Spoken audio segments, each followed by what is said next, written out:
Asante na karibu na kukaribisha tena ndani ya Exclusive na Beautiful Kanyigo, ambapo tunakutana hapa ndani ya Viwanjani. Leo tutakwenda kuzungumza na legendary wetu wa soka. Si mwingine ni Jabir Azizi Stima. Unamjua Jabir Azizi Stima? Vijana wa Gen Z wanaweza wakawa wanamsikia tu, lakini Jabir Stima ni mchezaji ambaye alivunja rekodi ya timu ya taifa ya Brazil mwaka 2010. Mwaka huu ambapo tulikuwa tunajiandaa na kombe la dunia likifanyika pale Afrika Kusini, na timu ya taifa ya Brazil ilivutiwa sana kuja kuweka kambi hapa nchini Tanzania kwa siku kadhaa, na walipofika hapa wakapata fursa ya kuweza kucheza mechi moja ya kirafiki na timu yetu ya taifa ya Tanzania katika dimba la Benjamin Mkapa, na Jabir Azizi Stima alivunja rekodi ya timu hiyo, ambapo mwaka 2009 timu ya taifa ya Brazil ilikuwa haijaruhusu goli kwenye nyavu zake, lakini 2010 mwezi wa 7 kwa maana ya Julai, Jabir Azizi Stima katika dimba la Benjamin Mkapa, na timu kumbuka ya Brazil ndio ya moto kweli kweli, ikiwa imesheni wachezaji wenye maana kweli kweli ambao wanakwenda pale nchini Afrika Kusini kwa ajili ya kombe la dunia. Jabir Azizi Stima akasema pana, rekodi yenu huko Brazil, hapa Tanzania sisi tunavunja rekodi. Huyo ndio Jabir Azizi Stima. Na ni kwa nini Stima ndio niko naye hii leo? Jabir, karibu sana bwana. Asante sana. Kitambo sana. Kitambo. Wachezaji wengi wakiachia kucheza ball utakuta wako ni kweli, lakini hata hivyo sikuwa hivi, naona kidogo nimeongezeka kidogo. Lakini kidogo sana. Nilitegemea utakuwa umeshakuwa lijibaba nini. Siwezi kufika huko. Najitahidi ku maintain na hivyo najishusha na mipira hivyo, na bado unaendelea. Bado tunacheza mtaani huko. Jabir Azizi Stima. Kwa nini Stima? Ilitokea wapi? Stima ni jina la ukoo wangu kabisa, kutoka kwa upande wa mamangu, babu yangu upande wa bi mkubwa, ndio jina la Stima lilipotokea. Si nickname. Yeah. Okay. Jabir, wewe ni mchezaji ambaye umepita katika timu mbalimbali, Simba, ukaingia Azam, tena kwa kishindo ukiwa mdogo kipindi hicho, umetoka pale kuifunga Brazil ukaingia Azam. Lakini historia yako kwa ufupi ilikuwaje? Briefly tu walau mpaka kuja kutua pale Simba. Mimi chagua kwanza kabisa nilianzia mpira mtaani kama kaida tulivyo, lakini kabla ya hapo nilianza shuleni wapi, na nilipata support pia kutoka kwa mimi nililelewa na bibi yangu Okay. Kwa na malezi ya bibi mwenyewe, kama unavyojua anakuwa anafuatisha sana wajukuu zao wanataka. Kiukweli wakati nipo mtaani, mimi nilizaliwa Magomeni Kagera, ndo makazi yangu mengi yalikuwa yako hapo mtaani pale, na nilisoma shule ya msingi Karume. Magomeni Mwembechai, kilomita kadhaa kutoka nyumbani. Sasa katika mazingira yangu ya shuleni huko ndo kipaji changu kilipoanza kuonekana, nikawa nacheza shule, nacheza mtaani hivyo. Kuna timu yangu tulianza mpira makaratasi, unajua unashona mnacheza. Lakini baada ya Chandimu, nilikuwa star kidogo kwenye kipande hicho. Okay. Kwa zile vurugu za mpira za mtaani bibi yangu alizipata, akawa anajua huko na hichi anapenda, na bibi yangu of course mara nyingi kwa kipindi wake alikuwa anapenda kile kitu mimi nachokipenda na yeye, yani kunisupport.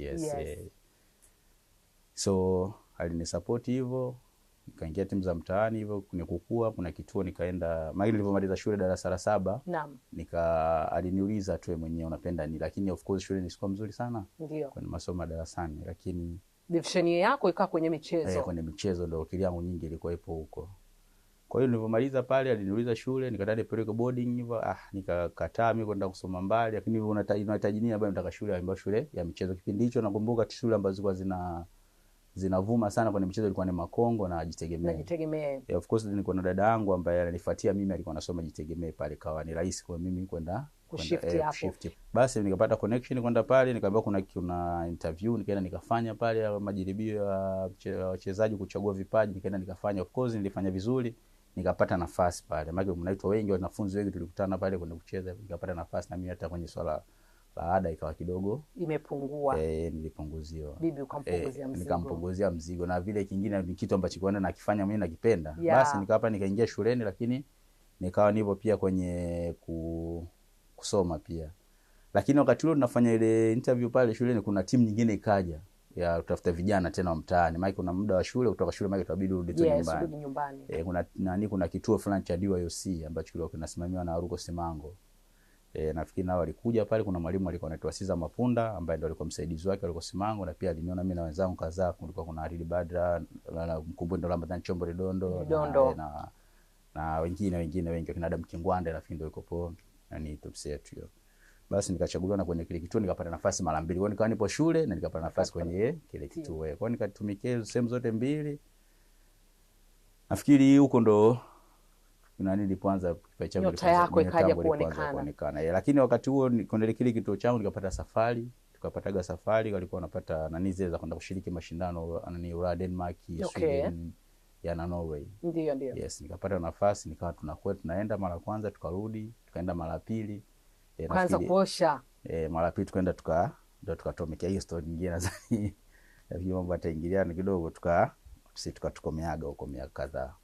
So tulivorudi, nafikiri baada ya kurudi kutoka hiyo safari, tulivorudi hapa ndo tukaanza kujiunga na timu yangu ya mtaani ya Friends Rangers, kwa sababu Friends Rangers ukiongelea miaka hiyo Friends Rangers kama tunapozungumzia sasa hivi Singida na tunasemaje kama Singida TRA au Singida na Azam Singida na Azam kwa kipindi kile, yani sizungumzii kwa maana ya kifedha, anazungumzia ile kuwika ni kwa kwenye peak. Kama ukiongelea Friends Rangers Tanzania nzima, yani mastaa wote walikuwa wanacheza Simba na Yanga, ukipata break yoyote wote wanakwenda kucheza pale. Na au mastaa nafikiri walikuwa wanavutika Friends kwa sababu na yenyewe ilikuwa na mastaa wake ambao alichipukia pale kutoka Friends, wakina brother zetu wakina Osman Machupa, kina Sharashi. Kwa hiyo wale nao walikuwa wakienda kwenye timu zao kwa wakapata mvuto wa kuleta watu, na pia kiongozi wetu bwana Eli Msozo ni mtu ambaye mwenye timu yake, ni mtu wa watu na yeye ni star pia, ni maarufu kwenye na nguvu, ushawishi wa kutosha, ushawishi mkubwa. Kwa hiyo wale wanakuja na mabrada zetu pale, na sisi ndio mtaani kwetu, kwa tukajichanganya kwenye timu pale. Nafikiri safari yangu ilianzia hapo. Baada ya kutoka hapo nikaenda Ashanti, nafikiri Ashanti ndio ukakutana na Lidondo pale. Lakini Lidondo hata hizo safari zangu atipolani nilikopo naye, yani rafiki yangu ambaye sijui nisemeje, ni kama mtu ambaye kitambo sana. Tabiri tuje tufanye naye hapa exclusive Lidondo. Nafikiri ataongea niloongea mimi. Kwa sababu mmekuwa kwa pamoja. Yes, tumekuwa pamoja. Kwa hiyo katika nani zetu nyingi tunakuwa tupo wote. Kwa hiyo hata Ashanti nafikiri ndo alianza kuingia Ashanti, baadaye akatoka Ashanti akaenda Yes, yeye ndo alitangulia. Yes, na mimi ndo nikafuatia nikaenda Ashanti. Kwa hiyo baada ya kwenda Ashanti pale nafikiri nilicheza nusu msimu. Nusu msimu ndo safari yangu kwenda Simba ndio ikaanzia hapo. Lakini pia Ashanti nilienda mara ya kwanza ilikuwa ni dirisha kubwa la usajili nafikiri. Kulikuwa kuna ulongolongo kidogo, nikakosa nafasi ya kupata na kwa sababu kuna mvutano wa viongozi. Unajua timu zetu zile wengine wanataka hichi. Basi mara pili wakanihitaji tena niende, lakini mimi niko staki nafsi yangu tena ikawaisha. Ningesema kuna kiongozi mmoja alikuwa anaitwa K, nakumbuka. Ndio. Jamaa alisema bwana, safari hii huyu jamaa mtu msajili, mimi mwenyewe kwenye uongozi nitafanyaje? Nitaacha, kwa sababu mtu ambaye alikuwa ananikubali sana uwezo wangu, hivyo akapambania sana mimi nisajiliwe kwenye timu. Basi kwa nikaja nikaambiwa nije mazoezini, nikaenda nikafanya mazoezi, nakumbuka sema timu zetu nikafanya mazoezi siku ya kwanza, ya pili, kama siku ya tatu hivi ndio siku yangu mimi nisajiliwe. Unajua usajili wetu kipindi hicho ulikuwa, lakini usajili wangu ulikuwa ambao naweza nikasema hapa ulikuwa kufurahisha kidogo, kwa sababu mazoezi yalikuwa yanaendelea. Nikaitwa, Jabiri mdako Jo. Katoka kwenye mazoezi. Katoka nimeenda kusaini, nimesaini kwa juu ya boneti la gari. Juu ya boneti la gari. Ndio tia kandarasi pale. Kwa alikupo Karina ile. Jabiri saini hapo. Of course nikasaini kwa sababu na mimi nilikuwa natamani kucheza ligi, na umri wangu ulikuwa mdogo kipindi hicho nakumbuka. Na kama niliongea kama mwenzangu atangulia Ramadhan Chombo Redondo, akina Juma Nyoso, rafiki zangu wa mtaani ule Tandale na wanacheza na mimi, kwa nini sina afu na njia ndio hiyo iliyopita, ngoja na mimi nifanyaje, nipite hapa. Ndapita, haina shida. Nikasaini, nikapewa pesa yangu pale, ninge nikabota hapo, baadaye kaambia bishi hapo. Ni hiyo pesa nyingine ulipewa au ndo? Na nakumbuka nilipewa shilingi 80,000. 80,000. Yes, nilisema 80,000. Ndio kwa kandarasi sajili wako wa kwanza wewe.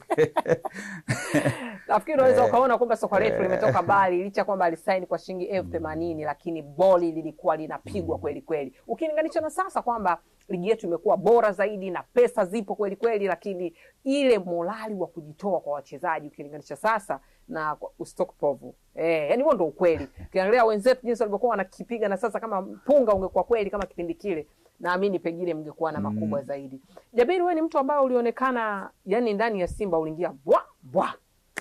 Na hiyo ilikuwa kwamba wakati nipo Friends. Ndio. Nafikiri nilikuwa na nisiongelee kwamba ni mimi mwenyewe, ila na imani nilikuwa najituma sana. Yes. Kwa hiyo wakati niko kule France nafikiri taarifa zangu watu walikuwa wanazo. Ila ilikuwa ni ngumu sana kutoka mtu toke France ghafla tu uende timu kubwa. Watu wanategemea kwanza waone njia zako unazopita ili waamini kile ambacho unakifanya. Yes.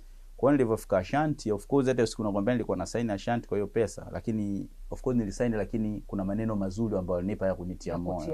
Walinipa pesa ilikuwa ni kweli timu ambayo ina uwezo, lakini walinitia moyo kwamba fanya hiki Jabiri, ni njia utapita, utafanya hivi, utafanya hivi. Of course yale mimi ya tu pale maneno niliyachukua nileka kichwani na Mungu akabariki. Na Mungu akabariki. Of course nilipambana kuanzia pale, nilisema kwa sababu kile nilichokuwa nakihitaji ni hichi, naacha hiyo njia. Badala ya pale ikabidi mimi niendelee na mapambano yangu kama, lakini mapambano yangu yalikuwa yapo. Lakini upende mapambano ninayofanya nilikuwa ni mapambano ambayo ya kuwafungua watu wengine kwamba kuna mtu yupo. So na kama unavyojua hizo timu kubwa ukiwa mnacheza nazo, kwa mfano kucheza na Simba, kucheza na Yanga, nafikiri watu wengi wanakuwa wanatoa macho kuangalia nini fulani anafanya nini. Na of course nafikiri kwa kiasi changu nilijaribu kutumika kwenye zile mechi. Maana nilikuwa ni mechi mbili, sasa mimi nimeingia pale ni dirisha dogo. Kwa hiyo zilikuwa mechi mbili za Simba na Yanga, ya Simba moja na Yanga moja. Ukafika Simba, Jabiri, ulipata injury sana.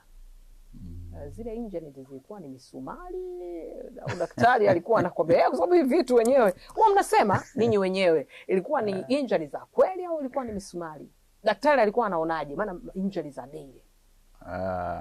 Kwa kweli masuala ya misumari na nini nafikiri tamaduni hivyo mambo na, lakini kwa kweli mimi kwa kipindi kile sikuaminiki sana hivyo vitu.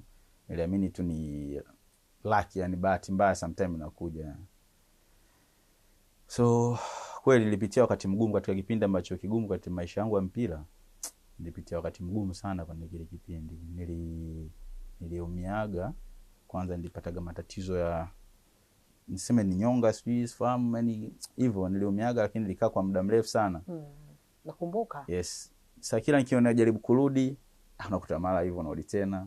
Unajua nikijaribu kurudi hivyo sasa inawezekana pia labda nilikuwa yani sifatishi labda maelekezo ya daktari, labda inawezekana la pia ni bahati mbaya tu inatokea. Unajua si binadamu sometimes inakuwa inatokea. Ila kwa maneno ya watu, kikaa na watu unasikiliza, anakuambia bwana bwana dogo umetokea hichi, umefanywa hichi, fulani kakufanyia hichi, fulani kakufanyia hichi. Vile vitu vilikuwa havikuvurugi. Unasikia hivyo. Kibinadamu ilikuwa inanivuruga kwa sababu ile nilikuwa umri wangu mimi wa kutaka kucheza muda wote, na nilikuwa nafasi napata, na hata vile nilikuwa nikiumia nikirudi baada ya muda mchache napata nafasi.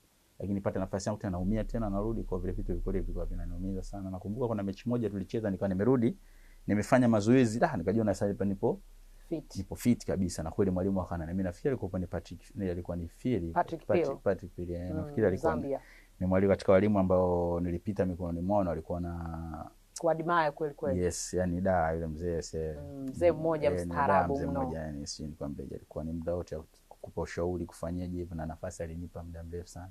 Yani hakujali timu ina kikosi. Nafikiri Simba wakati huo nikiongelea mwenyewe unajua kwamba tulikuwa tumenani. Full mziki. Yes, lakini nilikuwa napata nafasi, ananiamini yani vile nifanye. Basi nilirudi, nafikiri tulikuwa tunacheza na Tusker, lakini ilikuwa ni mashindano ya Tusker yale. Mashindano ya Tusker, tunacheza na Tusker ile ya Kenya. Nafikiri kwa ni nusu finali kama sikosea, mshindi wa 3, sio nusu finali nafikiri. Basi niko vizuri, nikarudi kwenye kwenye nafasi yangu nimepewa, nikacheza. Kipindi cha kwanza kile kama ya 15 10 ngapi, tena kuna sehemu tu yenyewe nikasikia ndani nimekaa chini. Of course nilijisikia mbaya, najisikia vibaya hivyo, nikikuta tu machozi yanatoka uwanjani pale, na pole sana. Na kila mtu ambaye labda aliona ile game aliona namna gani nilikuwa nimehuzunika na yes, vitu ambavyo vilikuwa vinakaribu kunikatisha tamaa na mpira yenyewe kama hauna maana tena. Basi nikatoka kwenye ile game na Machela alinichukua uwanjani, nakumbuka nikatoka nje. Basi pale ndo nikasema inawezekana ni maumivu kawaida tu na mtu anamtokea, au sina bahati mimi ya kucheza kwenye hii timu ya Simba nini. Nafikiri kwa ni msimu wangu wa pili ule mwishoni. Nikasema basi sina bahati na hii timu. Nafikiri pia inaweza kani sababu moja hapo naweza nikaiongelea mimi kutoka Simba. Mimi Simba sikuachwa.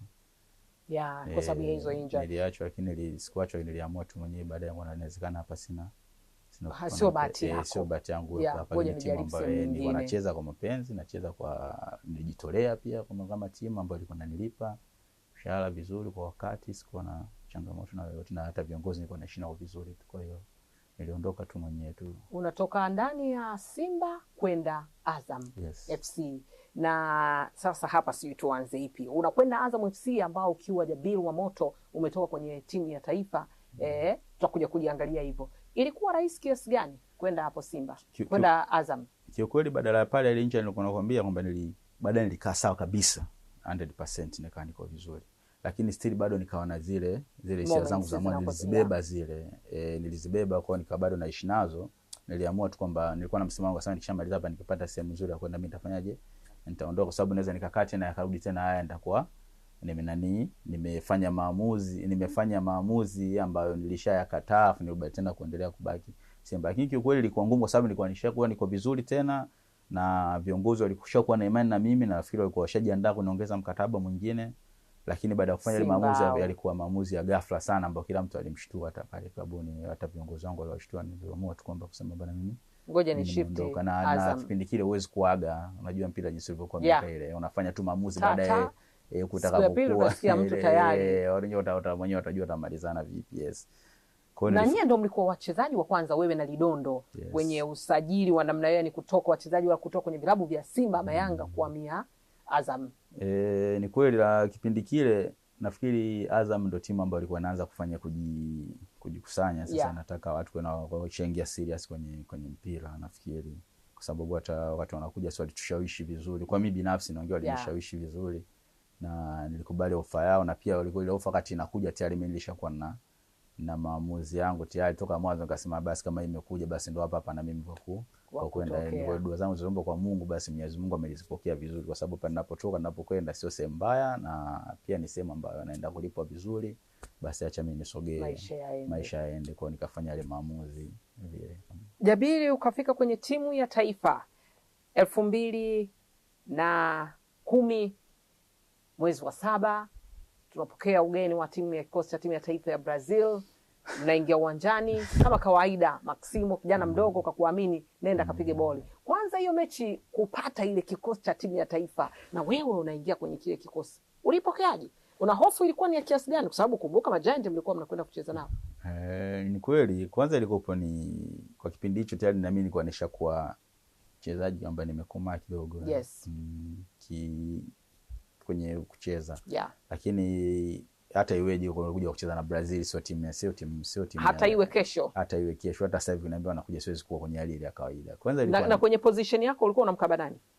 Ni katikati, mimi nilikuwa nacheza ni midfield, kwa nakutana kina Kaka vile, kina Robinho, kina nani hivyo Kakawa namna yeye Robinho wa kipindi hicho. Yes. Moto kina Ramirez nafikiri hivyo. Ni watu ambao sisi tukaangalia tukasema hatimaye leo nakutana nao. Kwanza ilikuwa ni furaha kuwepo tu, achana na timu yetu ishinde, ifanyaje kucheza tuna timu kama Brazil.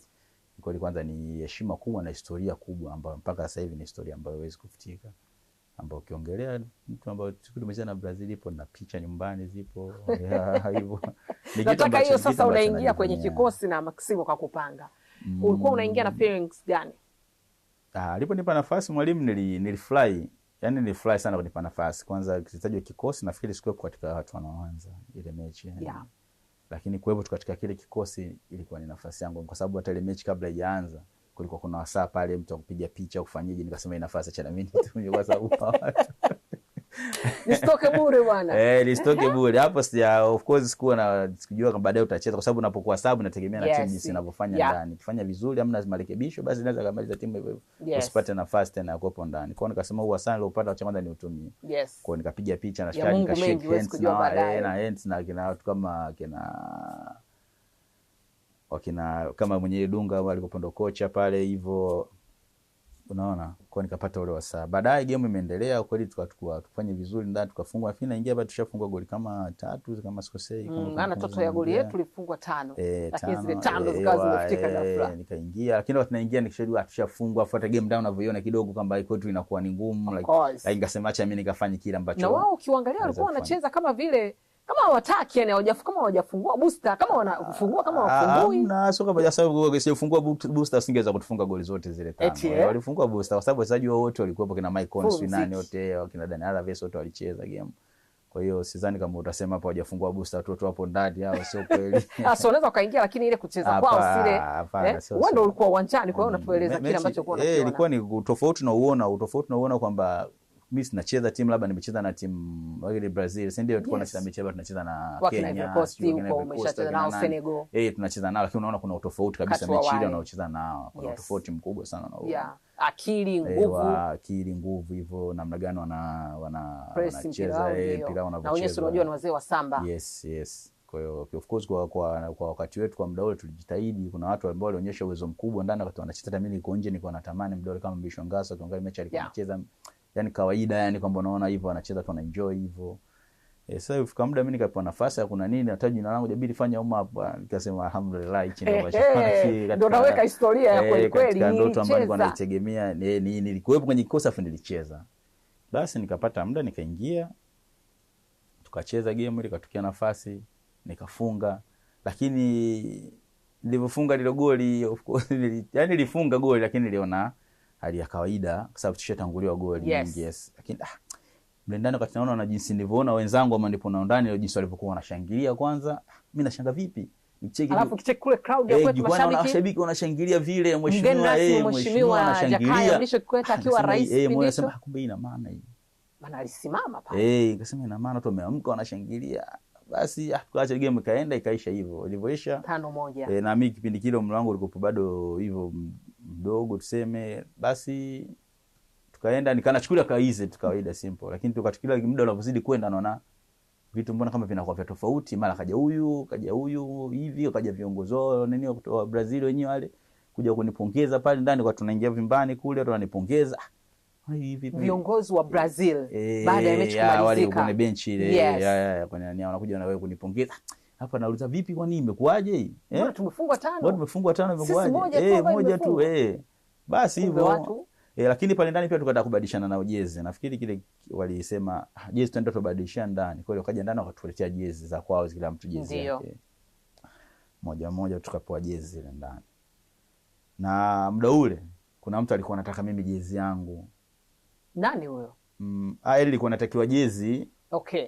Mtu alikuwa anataka jezi, watu nje kutoka mashabiki kipindi kile jezi kwa mtu jezi ya timu taifa mtu kupata fort, na sasa hivi zipo ni tofauti na zamani, kwa sababu naikumbuka ile incident ya Arub Nadri Kanapala alipotoa jezi ile. Lakini baada ya yale matukio pale watu kusalimiana na nini, nikakumbuka jezi yangu itakuwa ina maana hii, ngoja na mimi nisitoe. Sikuitoa jezi of course, nipo nayo nyumbani, ukaona ilikuwa ni ya bahati. Ilikuwa bahati kwa nyumbani, na nilipata wasaa, mwalimu alinisainia Maximo before hajaondoka ile kuondoka nani alinisainia. Jabiri, uongozi kwa sababu tumesema ukafika hapa TV moja kutoka huko Brazil na kuhitaji. Wanafika hawakupati kwenye simu.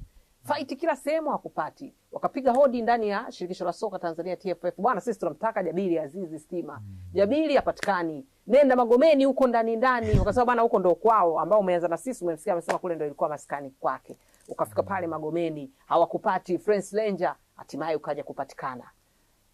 Na baada ya kupatikana pale bwana wakazungumza na wewe, nasikia wakati wa mpunga kidogo wa kuweka bwana doze tuweze kupiga kazi. Ukapewa pale mpunga, baada ya kupewa mpunga mara ukatoweka.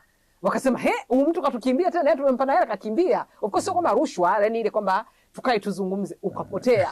Watu wakasema huyu mtu mbona kapotea tena, ndio katukimbia. Kumbe nasikia ulienda kuchukua ule mpunga ukaenda kuhifadhi somewhere, wakasema sasa shatunza mpunga wangu, njoo mezani tuzungumze. Hem, tupitishe kwenye hiyo historia. Sisi tunasikia pata simu kutoka TFF. Nikapigiwa wale vile fresh, kuna bwana kuna ile na ile kuna watu wamekuja hapa wanahitaji kuonana na wewe, wanatakiwa uje hapa. Basi nisikupinga kwa sababu nishatona na nini, nikaenda nikakutana na jamaa kweli, wakataka kujua historia yangu, naishi vipi na nini, vitu kama hivyo. Na ni kweli nikawapitisha, wakafika kwangu nilipokuwa naishi, wakaangalia mazingira nilikuwa naishi, wakaangalia pia wakatamani kujua maskani zangu, shule niliyosoma, wapi nafanya mazoezi ambayo nikiwa sipo kwenye klabu yangu na vitu kama hivyo. Okay. Sasa hili swala kusema kwamba nimepewa mzigo nimechimba afu niko baadaye. Sikia ulienda kuficha kwanza mpunga wako. Wewe mjanja sana. Hamna, kilichotokea ni kwamba wakati ule nafikiri watu walishindwa kuelewa ile vibaya. Mimi ni mtu ambaye nilikuwa na familia mdogo. Nilikuwa na mke na mtoto. Yeah. Sasa nilipopigwa ile simu nilitoka tu nyumbani bila ya kutoa taarifa. Yaani nilituambia naenda narudi, kuna watu niliaga, niliambia naenda narudi. Na kuna vitu vingine vilikuwa vinaendelea pale nyumbani. Okay. Nini. Kwa ni kwa sio, na kuna watu kuna malipo yao nilikuwa lazima niwafanyie ili na mimi ndio niondoke kibinadamu, kwa ilishindikana ili si kwa sio vizuri kwamba mimi ningeenda kwa sababu nimeitwa moja kwa moja Uondoke. Kwa kile kitendo cha kuwasubirisha wale pale, na mimi kwangu ni mbali, kwani nilisubisha Magomeni afu nimeenda Kimara. Unajua mbali tena hizo usafiri kidogo ulikuwa changamoto kidogo. Kwa hiyo ni ule muda wa kuwasubirisha wale wapata kama wasafiri hadi watu wakaleta story nyingine, watu wakaweka na vitu vingine pale ndani, lakini issue ilikuwa ni hivyo. Na kweli baadaye nilikuja niliwaambia, niliomba samahani bwana, kulikuwa kuna hichi na hichi, kwa maisha kaendelea na issue nyingine, basi tukaendelea na mambo yetu ambayo wanahitaji, basi vikafanyika vile vitu hivyo, ikawa hivyo. Na nakumbuka kipindi hicho nilikuwa nipo na mdogo wangu Mohamed Hussein Afie. Tulienda hadi kwa Mkapa pale ndani hivyo, kuna kufanya matangazo na nini hivyo, nilikuwa nipo na. Nini wasia wako kwa vijana wa sasa kwa maana ya wachezaji? Mimi nafikiri wachezaji wanahitaji kujituma zaidi, kwa sababu fursa zipo saa hizi na wigo umekuwa mkubwa sana, nafasi zipo nyingi za kwenda kucheza nje of course. Kwa hiyo natakiwa mchezaji wajitambue, yani ujitambue kama ushakuwa mchezaji, umeamua kuingia kwenye mpira, basi ingia moja kwa moja. Kingine, tunza heshima yako. Lakini pia wanahitaji kuwa makini, kwa sababu wao ni hapo tu na watu wanakula kupitia hayo, kwa hiyo wanahitaji kuwa makini. Lakini kikubwa wajitume na wajitambue. Jabir, mimi nikushukuru sana kwa muda wako. Asante sana. Tuliyekuwa naye ni Jabir Azizi Stima, ni mchezaji wa zamani wa timu ya taifa ya Tanzania, lakini amepita kwenye klabu mbalimbali, Ashanti United, Simba, Azam FC, yote ni katika kusaka tonge na maisha kuweza kuendelea. Ulikuwa nami Beautiful Kanyigo, Rosemary Timzo Karugira. Endelea kutazama vipindi ambavyo vinaendelea.